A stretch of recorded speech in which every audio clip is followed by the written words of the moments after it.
Hi, this is Dr. Andrea Letamendi. And Brian Ward from the Arkham Sessions. And you are listening to the Geekcast Radio Network. You've just jumped inside the pull bag. Join TFG1 Mike and the rest of the comic crew here at the GCRN as they make their great escape into comics.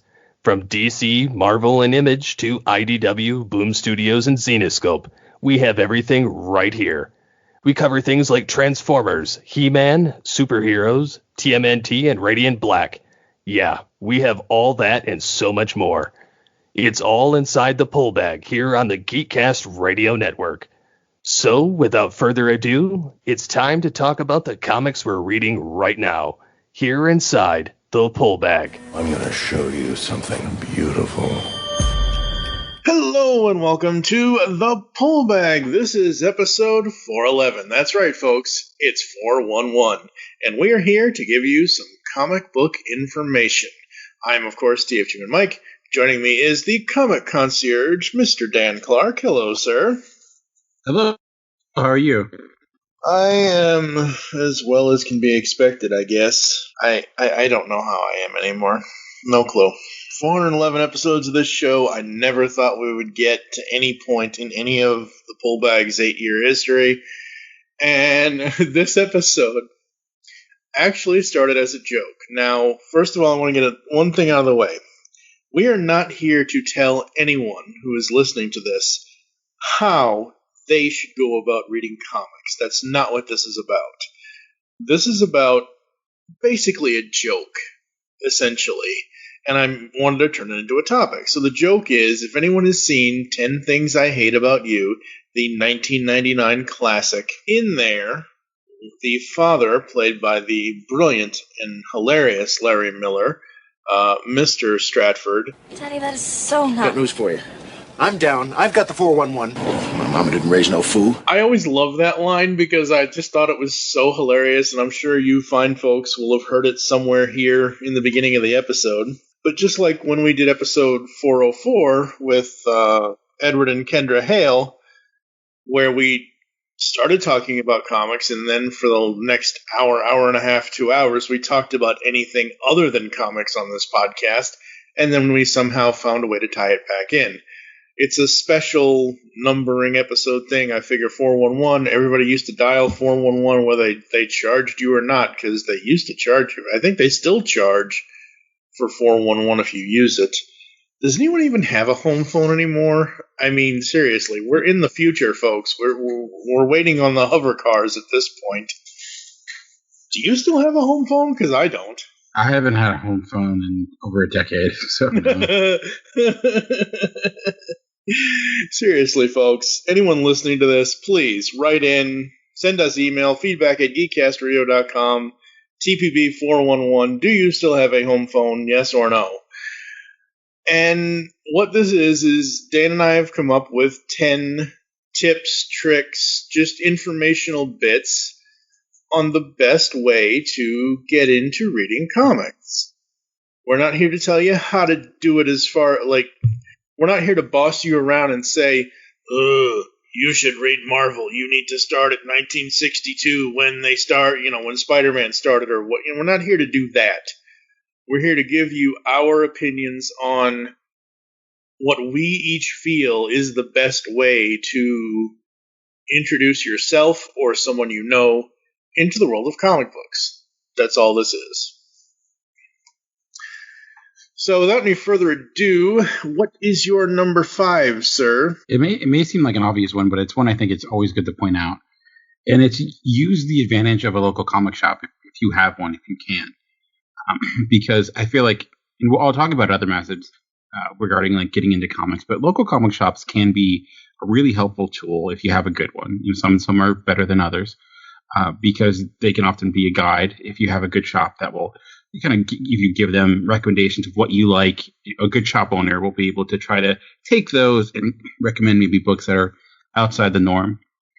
And, you have if you have multiple shops, you can kind of see like who has the best deals, like who has really good dollar bins. I think the way I first got into really getting comics, like owning comics in the physical sense, at any level, was literally just going to the dollar bins and just picking out comics. Because it was like I'd get just random things just because I liked X-Men, so I'd pick up a bunch of X-Men books. I would get issue like 14, 28, 54. It wouldn't always be, within the order, but occasionally you'd find some, but you just pick it up and then read them. And I feel like even like a good comic that, even if it's in the middle of a run or something like that, you can often still get something out of that experience, even if you don't have the entire story, even from an art perspective, just to see kind of what gets your fancy. And sometimes you might find a lot of gems in the dollar bin.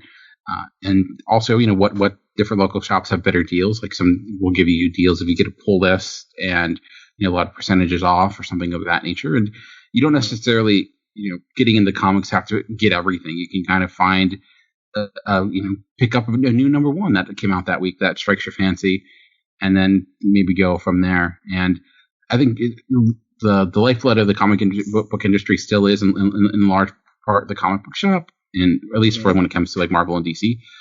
And I feel like sometimes they can be intimidating to go into. Look at reviews online. There's a lot of tools now that exist. There's a comic book finder. If you Google it, you'll just put in your zip code and it will show you all the comic book shops in your area and see which ones have good reviews. Check it out. And I've been to a lot of comic book shops. I would say about 80% of them tend to be welcoming places that are not like a comic book guy from The Simpsons won't be yelling at you for what selection you have. But if you have one like that, then I'll have other message, maybe other ways of getting into comics if that's not working out for you.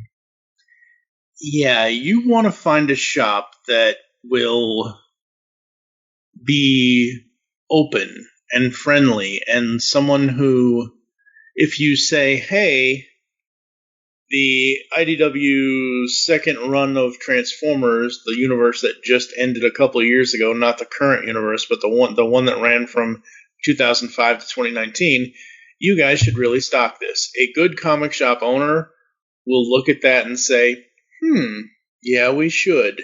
Now, there are some comic book shops out there, and I don't know any names, and I'm not blaming anybody, but I've heard horror stories of people who have told me about certain comic shops that the owners or the staff people are like, if it isn't Marvel or DC, it ain't going to sell in this shop. And I'm like, seriously, really?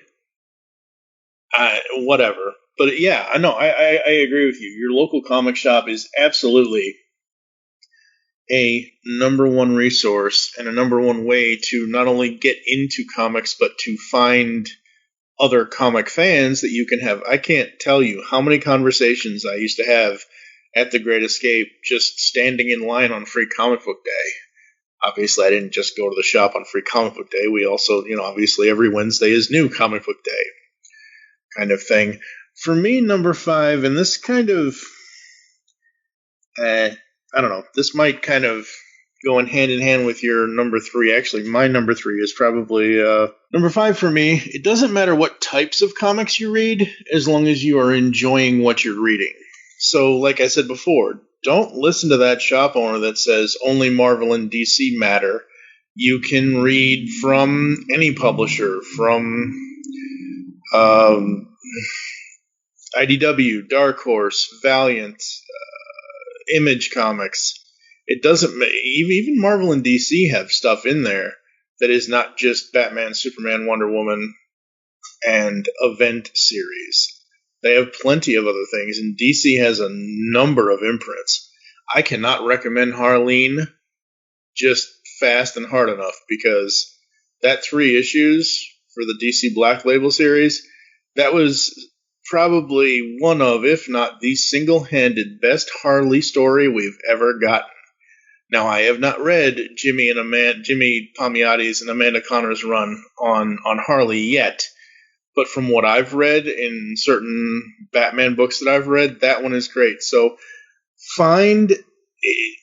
don't just limit yourself into one corner of the comic book world, is basically where my number 5 comes in.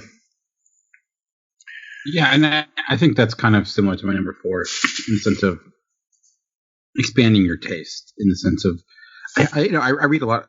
I read a lot of reviews, watch a lot of reviews, and listen to a lot of reviews when it comes to comics. And you can definitely tell when reviewers have gotten burnt out. I think often it's because they tend to get stuck in the same type of comics, the same type of, they're just reading and getting the same thing, and you hear them always say like, oh, nothing ever changes, and I'm like, well, it's because you're kind of not looking for it. Change isn't going to find you. And I think it's also when you say expand your horizons, not just the type of comics, but the way you read them, in the sense of, comics, I think are more flexible than any other medium, maybe outside of literature or poems or something like that, in the sense of, you have digital comics, you have like webtoons, for example, which is probably the most popular place when it comes to reading comics because they get millions of views a day. But that's a very different type of audience than perhaps your Wednesday Warrior audience that goes to the local comic book store. And then you have digital comics, you have digital first comics, things like Panel Syndicate, for example, which is run by Brian K. Vaughan, but also has a slew of other really well-known creators, from Ed Brubaker, for example, and Marcus Martin. And it's all digital. And I hear a lot of people saying, oh, I can't read digital, I have to read it physically. I mean, I can understand like that. Like, people are hesitant to change, but I think there's so much out there. There's even Instagram has become a great tool for comics. There's been a lot of comics like Women's World, for example, that was a great Instagram comic that was put into a physical form and was sold that way as well. And then when you try to learn about comics, like trying to expand the places you go, like I watch YouTube videos. Goodreads, for example, is a good place to go, and that's a very different type of market than a lot of the YouTube videos tend to be.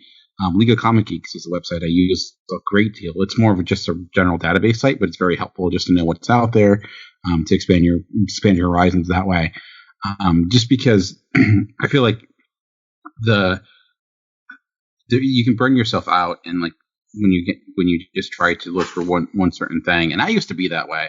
Like, I used to just read Marvel for the longest time and only buy Marvel. And I'd get DC here and there, maybe a Batman story, but I would not expand my horizons that much. And that eventually just let me to stop collecting comics, in large part because I had a bad luck with comic book stores. Like, they kept shutting down. Yeah. So I guess I'm bad luck. But also it just, now I read everything, and I mean everything. Like, I read as much as I can, and I feel like I learn more about the world, and especially when it comes to things like art styles.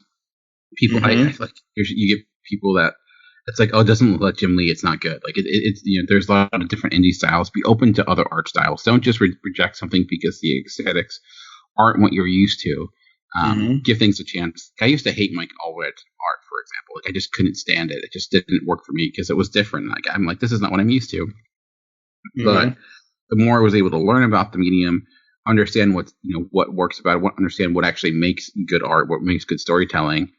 Now he's one of my favorite artists. So to me, that's just about expanding your horizons, being willing to try new things, and acquire that acquired taste. Yeah, absolutely. I look at the Pullbag schedule in the last 8 years. Yes, we have our series that we stick to, like Transformers or Teenage Mutant Ninja Turtles, or because I'm the type of person that if I start something, I want to be able to finish it, no matter whether that title ends at volume 7 or if it continues on to volume 14. It doesn't matter what it is. But just looking at the Pullbag's 2021 schedule, since we are back here in 2021, first two things we did was Batwing Volume 4 and 5 from the New 52, which was the Luke Fox arc of Batwing. We did Batman Beyond. We've done Transformers stuff. We've done Turtles stuff. Actually, we have a whole month full of Turtle stuff coming up. So I mean, that's the thing. You have to be as open as you possibly can be to other things. All right, where are we? Number 4, number 3? I don't know where the heck we are anymore.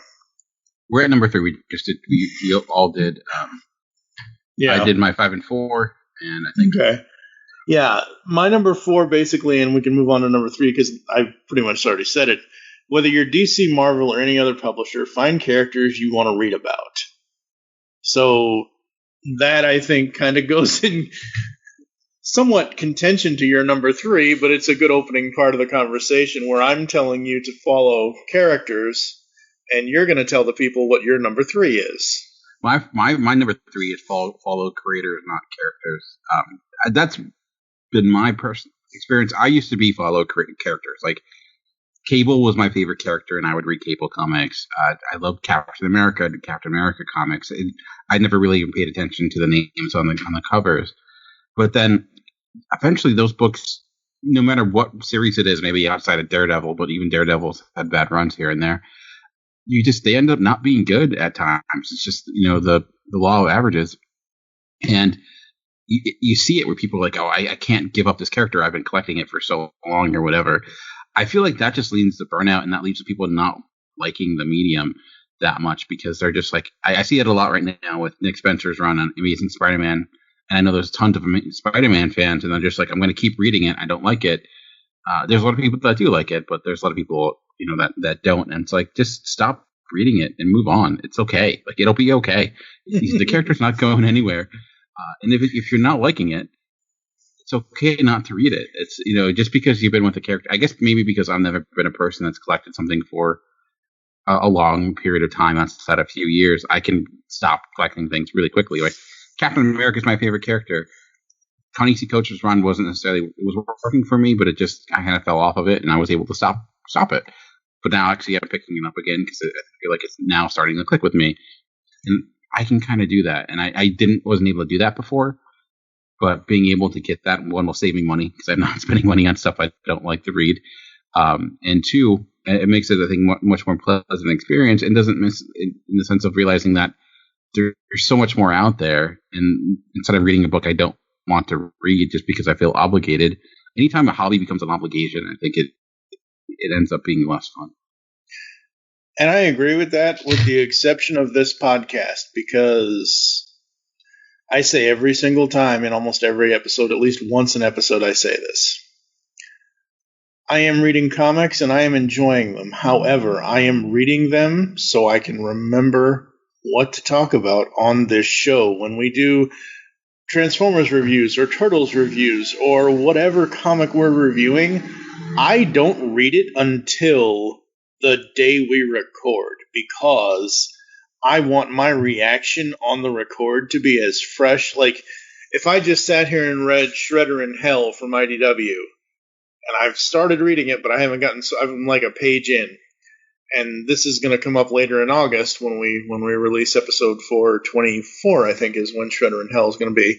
So, like, if I'm going to read that now, because Joe and I are going to record it next week, I want to wait until the day that Joe and I record. That way, if some shocking moment happens in that book, I can immediately go into the record and have that raw, holy crap reaction. Like, how long have you... I know you started reading the IDW TMNT thing. Where did you start? I started at issue 1. I fell off around, I don't know, issue 40 or so. It wasn't because... Okay. It just... I stopped reading it when my son was born just because I stopped reading all comics. Yeah, and you got busy, obviously. Yeah. My point is, and I'm not trying to spoil this for you, and you probably already are spoiled on it because it was huge news. The whole Jenica storyline. Did you ever see those? I'm aware of. Okay, so you know the okay, so I knew about it, and I knew she got injured. I didn't know how. So when we recorded the episodes that you'll hear in a few months, folks, you'll hear my instant shock reaction to when Karai stabs Jenica in the park. Like, when I read that, I was like, holy shit, she stabbed her. Like, now I know what all those bloody comic covers were for, and her turning green and every, so again, it's that sharp, fresh reaction, and that's why I always wait to do that kind of thing. And I do agree with you, and I do also disagree with you about following creators and not characters, because, like you said, a creator might be on a character, and you might not like that creator's run. The character is going to get somebody else at some point. Yeah, I mean, I'm fine with coming. I find like I have more. There's certain creators that I will, like Ed Brubaker's on a comic. I'm reading it. He's my favorite writer. And there'll be maybe books that he'll do that I'll drop off on. But like, I tend to like what gets me excited about a book is the creative team, not necessarily the character. And I hear that a lot too, where people are like, I don't care about this character. Why would I care about the series? And I'm like, because storytelling is about making you care about something. Like, it's not like when I watch a movie, I know the characters beforehand. The movie makes me care about those characters, and I feel like that could, like, for example, that they did a Taskmaster series earlier this year, and people are like, "Who cares about Taskmaster?" I'm like, first of all, he has one of the best costumes ever, so that's why you should care about him. Exactly. But that ended up being a great series because it was well told.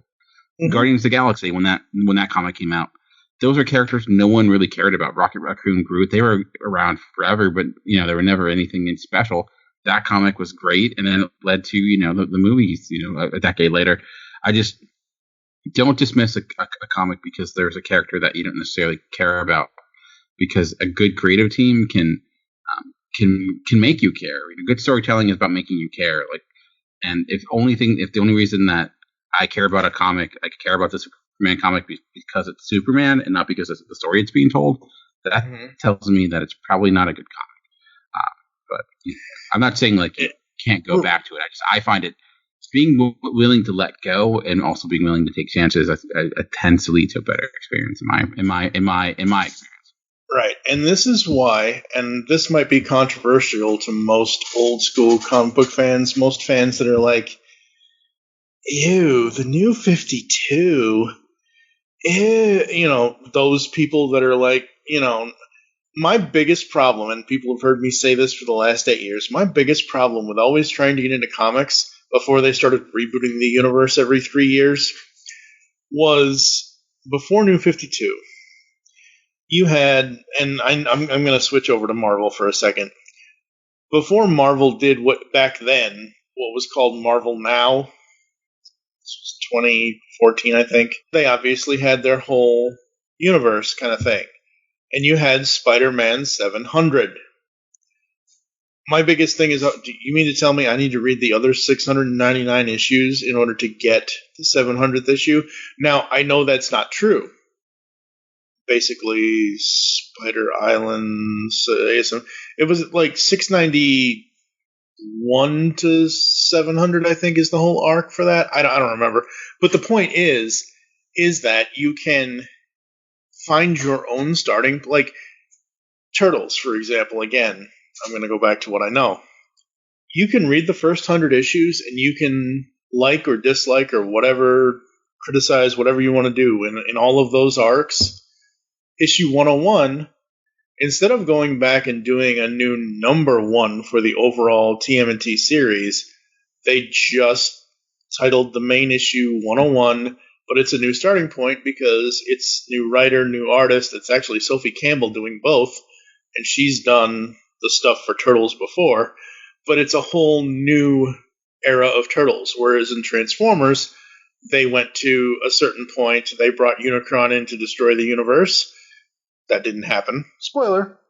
And then they rebooted with a new number 1. So you can do it one of two ways. You can do a continuation of a series. And the fact that TMNT has, I think at this point it's 115, 116 issues. I don't remember where exactly they are currently. Like, that's a good friggin', like I said, in a couple of months, you guys are going to hear me and Joe Reed talk about the final road to 100, and not a lot of comics get 100 issues. They either get canceled, or hell, some comics don't even get 10 issues, depending on sales and things like that. So yeah, no, creators, characters, follow them both, follow either or. It matters, but it doesn't really matter, I guess. For my number 3, I'm actually taking a page out of, hopefully I can get these fine people on the podcast at some point. Brad and Lisa Gullickson, who run Comic Book Couples Counseling Podcast. Go check them out. Brad has a saying that I've heard him say for a while since I've been marathoning their podcast. Basically, hashtag NTYCBD. New to you comic book day. So basically, my number 3 is, like you said earlier, try something new to you. And if it sticks, great. If it doesn't stick, it doesn't stick. It's not going to kill you to try it. And, sometimes, like, I Hate Fairyland. I think you had suggested that to me or something. And here we are, X number of years later, and we finished the series on the podcast. And that was a damn good series, and I wish Scotty would go back to it. I know he's not doing that right now, but, but that was new to me, and I didn't know what the heck it was. And then I saw the art style, and I saw the writing, and I'm like, oh, this is going to be good. Number 2 for you, sir. So along those lines, we're talking about, like, taking chances. Like, how, it's easy to say that, but then you're like, well, all that costs money. I don't want to spend all that money on comic books and, like, end up not liking something, and I get that. So, someone's like, I want to read comics. Like, you watch Invincible and you like that show. You watch Winter Soldier and you like that show, and you're like, I want to get into comics. I want to read these stories. A local comic book store, like, it's gonna, my money's tight. What's my best option? And that's why I think online subscriptions have been a remarkable tool for opening the doors for people that want to read comics and maybe don't have the room for the physical form or don't want to spend the money. And there are a lot of different online subscriptions. You have Marvel Unlimited. You have DC's new system that just recently changed. And then you have Comixology Unlimited. And if you were going to ask me which one to choose out of all those, I think your best bet is Comixology Unlimited. It's only like $5 a month. Plus, you get discounts on other comics if you buy them digitally, and it has everything. And if you're a huge Marvel fan, then get Marvel Unlimited because it has so many Marvel books. Same thing with DC. But the thing about Comixology Unlimited, not a sponsor, is that they have Marvel books, they have DC books, they have independent books, they have Fantagraphics books, they have IDW books, they have Valiant, they have a huge amount. They have Comixology originals as well. And often what will happen is, too, if like Invincible's out right now, for example, there's a lot of volumes available on Comixology Unlimited, and Image doesn't have their own system, so that's where that comes in. So I find it to be a great tool to like whet the appetite. On the downside is that rarely can you find a complete run, especially if it's like a long run that's all available on Unlimited. That's it has like maybe the first 8 volumes of Invincible, but it stops there. So you'd have to go and get more. Same thing with like Marvel. If you want to read a Marvel run, it's like I want to read all of Captain America. You can't do it. You'd want to utilize Marvel Unlimited for that instead. But if you just want to be able to like get a good taste of it, plus all these have your different types of trial periods and things like that, so you can give it a trial period, see if you like it. And the cool thing too is if you buy Marvel comics, all the Marvel comics come with digital codes. They expire in a year, so as long as it's less than your year, you can. I personally put in all my codes and I cash them in because to me it gives me much more of a chance that I'm going to reread a book because it gets put into Comixology Unlimited, which is another reason, or Comixology, my library Comixology, which is another reason to use Comixology because Marvel, like, they don't have their own system. It goes into Comixology Unlimited or Comixology, which is kind of funny. But yeah, on those online subscriptions, it's just like Netflix but for comics. There's tons of them, and even if you don't want to do that, Comixology too will often have a lot of number ones for free, a lot of free comics. So it's another good tool where you don't have to spend anything. You can just go on their site, check out the free comics section, and then it's a good way just to try something out if you don't want to pay for it. Absolutely. Or legally. And it's funny you say Comixology, not a sponsor. I've been actually for about 3 years now. I've been wanting to reach out to them and ask them, hey, how can we get sponsored by you? Like, I'll make an ad for them because seriously, ever since I went from print to digital, it was one book that made me decide the very next day to go to digital. This is back when we were doing the Punisher month, I think in 2013 or 2014. I was sitting in my chair at the time, back in my apartment back in Louisville, and I was holding Welcome Back Frank. For those that don't know, Welcome Back Frank is about 10 pounds of comic book. It's 12 issues. It's basically the Punisher Max series version, whatever. It was this giant-ass book, essentially. And I'm reading it, and Punisher Body Count hosts Jacob Williams, and Dane Lamont, we were going to do this recording, after I finished reading it.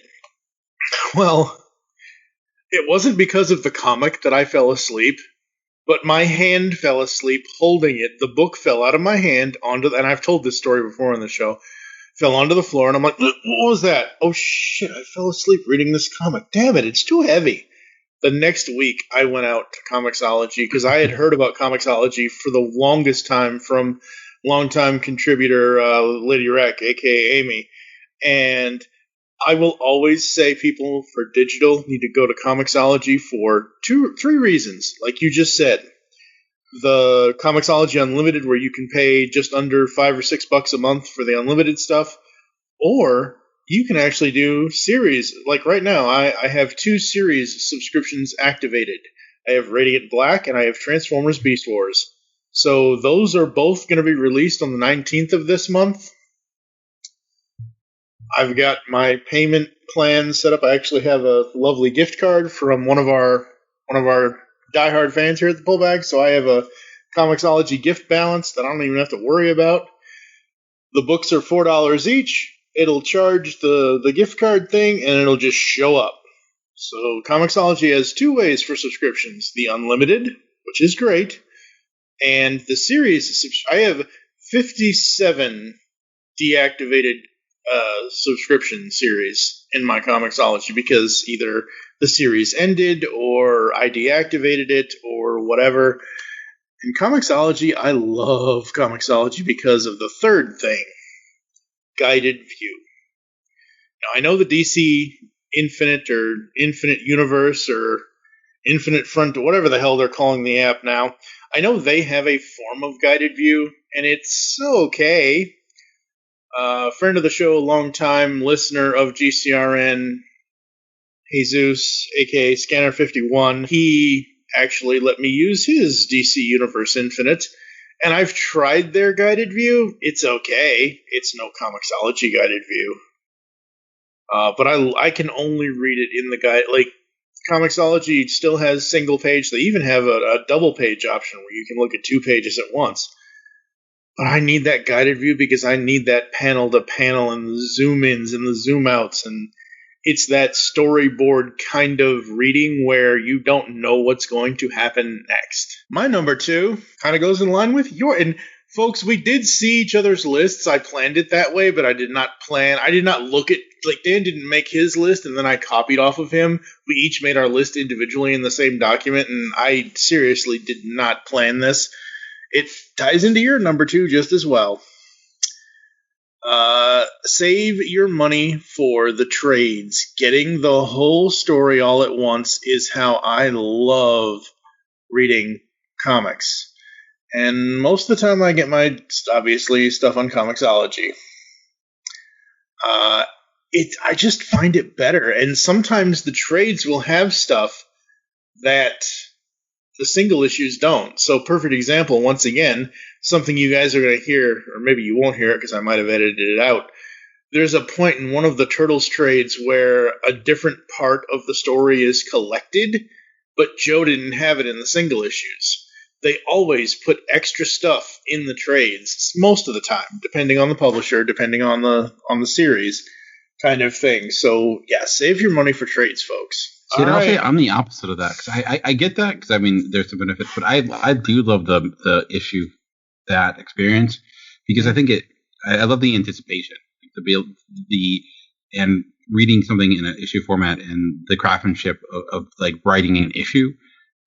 I love that experience of being able to read it from beginning to end, see how well you can tell a story in a 20 or 30 page amount, and then being able to stop and wait for the next issue. I think, like, it's kind of like, when people loved WandaVision because they, you just got a week, you watched it 1 week and had to wait to the next week to get the next episode. And I kind of like that about comics, being able to kind of get that anticipation, read it in that way. I mean, obviously financially it is easier to read things in trade, but I do it always. But I think if I can, I try to read things in issues. I mean, it can be not more expensive that way, of course, but it is a different experience. It really just depends on the way you like doing it. Yeah. All right, drum roll, please. I will insert a drum roll somewhere around here. What is your number one piece of advice for our listeners and other people who may find this show in order for them to start reading comics? What do you got? To me, the biggest thing, and we talked about money and things like that, and that's usually the biggest barrier when it comes to reading comics. Number one being time. Unfortunately, flux capacitors don't exist, so we can't necessarily do anything there. But when it comes to the money piece, you can read so many comics for free legally, and that's utilizing your local library. Now, for Geekcast Radio, I do my top 100 comics each year, and the only way I can do that list is because of the library. And it's because of the library I've been able to really expand my taste when it comes to comic books, especially when it comes to things like Fantagraphics or Drawn Quarterly, when you're getting those huge graphic novels that can be, $50 or $60, and it can be like, well, I want to read that, but I want to spend that amount of money. Utilize your library. Libraries, not all communities have them, unfortunately, but I think you'd be amazed about the amount of comics your library has, especially if most libraries are county-based, and just because your local library that's next to you doesn't have this, I mean, there's not something in the system that they can get you. Like I utilize my local library a lot. I literally just search for comics, and it'll search for anything within the system. I add it to my list. They'll ship it to the store. Right now I literally have 76 comic books from the library that's sitting in my drawer, and that's not outside the norm. Okay, now this is only for you specifically because obviously it's your library that I'm going to ask you this question about. You just said you have 76 comics sitting there from your library? Yes. When are they due back? So I can renew things 3 times, and I think you get them for about 4 or 6 weeks. So you get about 8 to 12 weeks for comics. And the thing is, I'll have a lot of those books, but the thing about getting it from the library, I might start reading something and find out very quickly that I don't like it, and I'll stop reading it. And I won't feel bad about that because I didn't spend any money on it. But in order for me to feel like I was doing that top 100 list justice, I wanted to try everything I could. And literally I do. I try everything that they have for each given year. And, it's opened the doors to so many books I wouldn't have otherwise read. I love blind reading things, like just picking something up and reading it, know nothing about it. All I know is that it exists. I read it, and then it's led to some of my favorite comics over the last year. The Hunting Accident, for example, is a book I always go to because that's a book I knew nothing about. Just pulled it off the shelf and read it, and I love that book. It's one of my favorite books over the last decade. And if you don't want to read things physically, we talked about digital comics. There are digital platforms like Hulu, OneDrive, Libby. These are all platforms that local libraries use. If you don't know what your library has, just ask them, and they will tell you, and they'll give you a lot of guidance of what they use and how to use it. Hulu is a great. My library uses Libby. I don't love the service. It's not like the greatest experience in the sense of, unlike Comixology, there's no guided view really, but it's surfaceable. It'll get the job done if you want to read something on that format. And a lot of times too, they will have even weekly, like monthly issues. And sometimes they don't even just wait for the trades, depending upon your library. And if they don't have something and you really want it, ask them, and they will see if they can get it for you. I had that happen where I wanted to read Scout because I heard a lot of great things about it. One of Jason Aaron's first books, from Vertigo, and they didn't have it. So I'm like, hey, does any other library had it? They ended up ordering it and getting it digitally. And I was able to read it that way. I just find it, to me, the library is literally the geek mecca that people don't take advantage of. I get video games from the library. I get movies from the library. I go to the library at least twice a week because of the amount of stuff we get from them. And it's all free. And it lets you, it's the best way to get into comics. Like that's always what I say. Go to your library, pick things up, pick whatever strikes your fancy, take it home and see what happens. Absolutely. Come here. I'm the best there is at what I do, and what I do can't be imitated, copied, cloned, or used without the express written permission of the Superhero Squad and Marvel Entertainment, LLC. Batteries not included. All rights reserved. Terms, conditions, and restrictions apply. We clear, Bob. Yes, sir. My number one is kind of what I already talked about, but I'm going to put it in a way here where it's not exactly what I said a second ago about the guided view for Comixology. And I believe I've told my history on this podcast before. Ladies and gentlemen, this is nothing new, and I'm not here to get sympathy or empathy or anything. I was born basically damaged, essentially. I have brain damage. I have a mild case of cerebral palsy. I also was born with optic atrophy with nystagmatism, which basically means I have nerve damage in basically my eye nerve. On both of my optic nerves are damaged. So I have a hard time reading, even with glasses, even with getting corrective lenses. I've had glasses in the past, and it just doesn't work for me. So when I was falling asleep with Welcome Back Frank in my hand, literally how I used to read comics physically and how I watch TV, how I look at my monitor. Like, my monitor, I'm not currently 2 inches away from it, but I remember as a kid, I used to, they always say, TV will rot your brains. Well, my brain was already damaged, so that didn't matter to me. But literally, as a kid, I would sit like 2 inches in front of the TV because my vision was so bad. Point of me saying all of this is Comixology Guided View. If I I'm looking at volume 23 of TMNT, only because that's what Joe and I are recording for the future. I'm looking at the single page. And my face is at least, at least 10 inches away from my screen. I can see that there are words on this full page. I can see that. I can't read any of them. I see that there's text in the bubbles, but I can't actually read any of them. If I go to the guided view, I can sit here and read page 1 of issue number 100 of Teenage Mutant Ninja Turtles from IDW. My name is Samato Yoshi, also called Splinter, and Master. Without Comixology's guided view, this podcast would not exist, because once I decided to stop doing print comics, it just wouldn't have worked. So thankfully, because of Comixology's guided view, you guys have had 8 years of this show. And it allows me, with the panel-to-panel and the zoom-ins, it allows me to read these things and get the full story on a much more, I don't want to say intimate scale, but it's more of a immersive kind of read for me visually, because without it, I wouldn't even have digital comics without Comixology's guided view.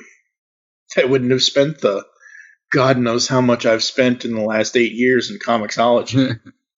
I mean, seriously, and God knows how much, as many of our good friends and listeners have donated to me. Like, the best way for people to help me out or to make me smile that are listening to this podcast, and I'm only doing this because this is the easiest way for me to say this, send me a Comixology e-gift card. I don't care what the denomination is. I think the minimum you can send is $10. Send it to me, tft1mike@gmail.com.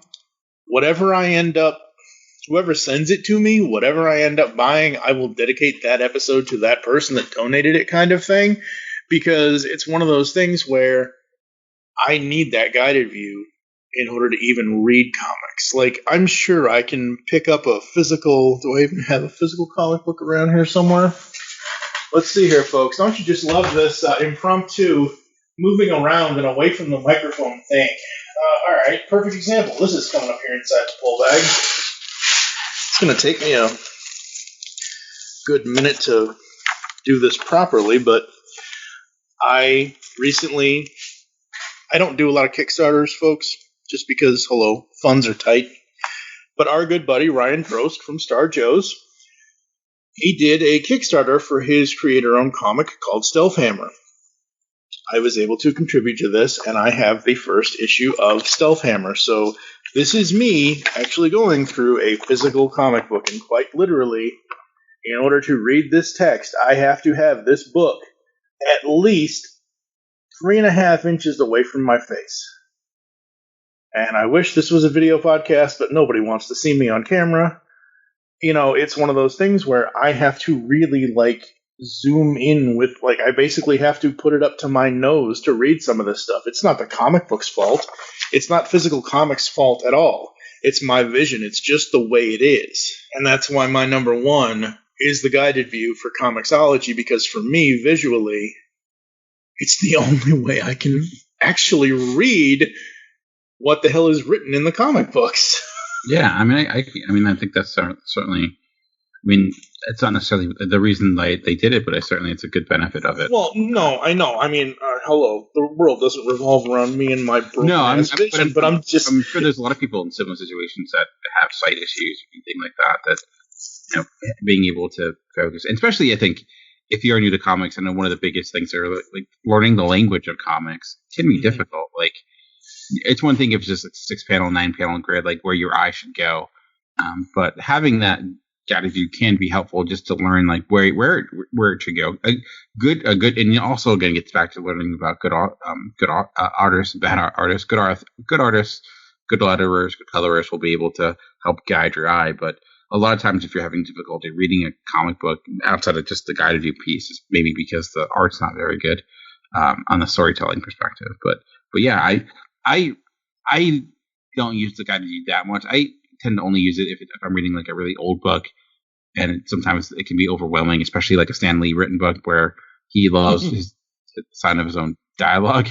But I do like, I love, like, one of the things I love is just looking at a page layout and how people put that together, and that's the bad side of the guided view. You don't necessarily get that, but in the sense of like being able to see one panel, it's also great for screenshots and stuff like that. But it's certainly a great tool. And like you mentioned, Comixology is so much better than anyone else's. Like Marvel Unlimited has one, but it's very, sometimes I find it to be actually bad in how it's split up, and like it will go the wrong direction or cut things off, and you don't get the entire page. Comixology is very cinematic in the way it is. It's like it's like as close to getting to a motion comic without it being a motion comic. Right. Yeah.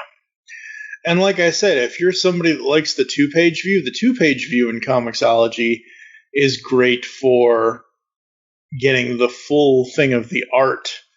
Like I said before, I'm going to read Shredder in Hell for a future episode of the podcast, and instead of just having the opening title book cover, it has, on 2-page view, it has that on the left, and it has the first page of the comic on the right. And that's just a really, really cool thing to see. And you're right, with guided view, it is great for screenshots, because when it zooms in on certain things, like the very, very first page, one of the very first pages in Shredder in Hell, "No, you're better," and Shredder is talking to Leonardo here. It's a nice square zoom in on the characters, whereas when we first see it, it isn't zoomed in, kind of thing. So yeah, I mean, well, like I said at the beginning of this podcast, folks, we are not here to instruct you on how we feel. Everyone is going to be different on how they get into comics. I am hoping that our 10 items that we have here are just helpful things that are going to maybe guide you to the path that it works for you with comics, whether that's print, whether it's digital, whether it's guided view, whether it's single page, double page, whatever it is. There's no one way or the wrong way. There's a variety of different ways. It's just, yeah, absolutely.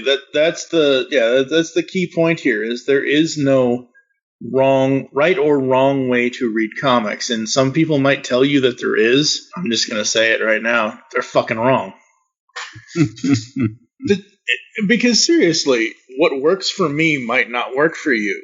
What works for you and I might not work for somebody else. Yeah. Exactly. So I mean, we're all different. We're all made up differently. We all have our little quirks and things and whatever. And my way might not be the best way, and hell, your way. Our way might, the ways that we might. Maybe there's. I'll pose this question to the audience. What are your tips and tricks for getting into reading comics? Are they different from what we've talked about? Let us know in the comments. Send us email, feedback@geekcastradio.com. You have anything else you would like to say or bring up or anything like that before I get the heck out of here with this thing? The only other thing is, if you want to hear more of my thoughts, you can check out my YouTube channel, or also on Geekcast Radio, the Comic Concierge, where if you're looking to get in the comics, you can check out every Monday morning. I start at 9 a.m. I put out starting points for each week where I look at all the new comics that are coming out. And I pick out ongoing series, starting new arcs, new number ones, graphic novels and trades coming out. And then, a bunch of other, on Wednesdays, I do Graphic Thoughts, which is all about graphic novels. And I do other things like History Through Comics, where I take a comic book and link it to actual historical events and other things. So you can check that out on YouTube or Geekcast Radio. Absolutely. Where can people find you online, sir? I'm on Twitter on Comic Concierge, or you can also, or Concierge Comics on Twitter, and then on Instagram also at Comic Concierge. Thank you for joining us here inside the Pullbag. There are several ways to interact with the show and us.